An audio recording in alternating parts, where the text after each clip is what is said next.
When we encounter a rich point and do not dismiss it by taking an ethnocentric position, we can form a tentative model or schema about the culture we're trying to understand. We can then test this schema against additional rich points. In most cases, we must modify our schema to accommodate what we learn at each encounter. Eventually, however, we develop a sufficiently complex and coherent model. Schema is used here to refer to a provisional model of what's going on. The schema is always tentative, subject to revision on the basis of additional examples.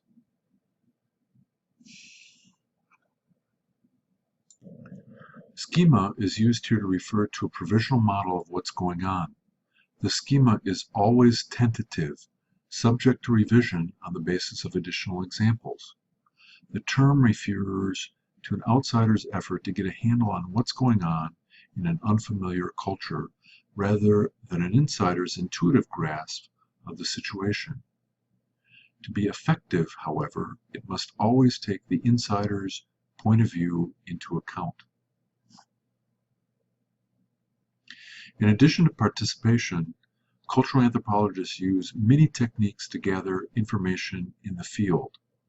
These include chronicle or time allocation study, census and demographics, case study, archival research, textual analysis, cartography or mapping, interviews, photography and filming, questionnaires and surveys, and life histories.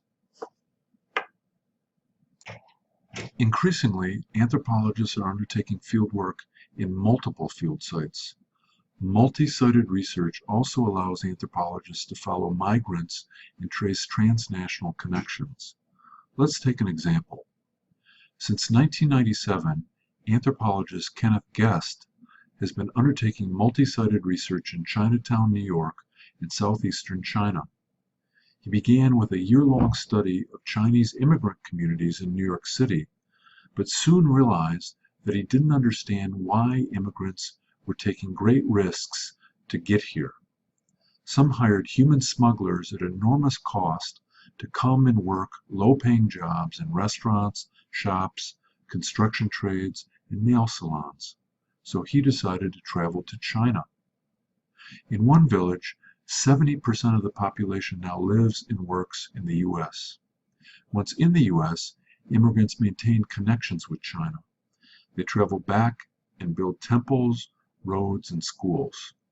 They send wire transfers, call, text, Skype, and post videos online. Immigrants also send their children back to China to be raised by grandparents in the village.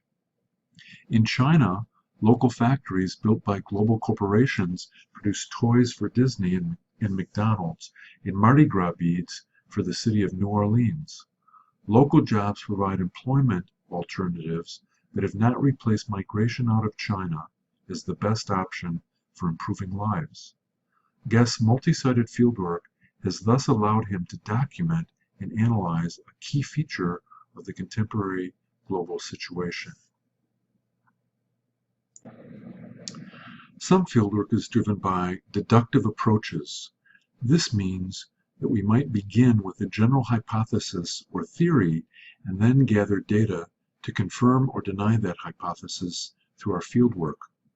Drawing on the previous example, we might hypothesize that the longer Chinese immigrants Guest studied remain in New York without visiting home, the less money they send back and the weaker their ties become. We could then test this hypothesis through fieldwork. Fieldwork can also be guided by a more inductive approach. This means we avoid advanced hypothesis formation and take our lead from the culture being studied. The goal of the inductive approach is to gather as much data as possible before seeking to draw inferences from it. Again, following on the China-New York example, an anthropologist might travel back to China with some of his New York-based informants to learn as much as possible from them when they're back home. Only after gathering the data would she begin to look for patterns.